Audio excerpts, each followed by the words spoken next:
Quizzes help you assess customers, providing valuable insights into their compatibility with your business and their level of knowledge.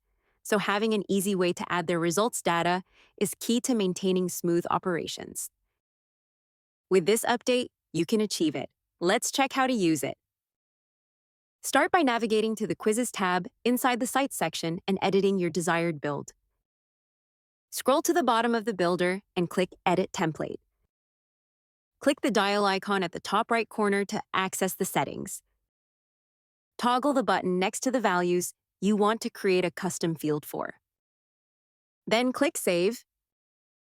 This feature helps you keep track of your quiz results without needing to use manual tagging or external tools, keeping fields updated each time a contact resubmits the same quiz and simplifying their connection with system automation.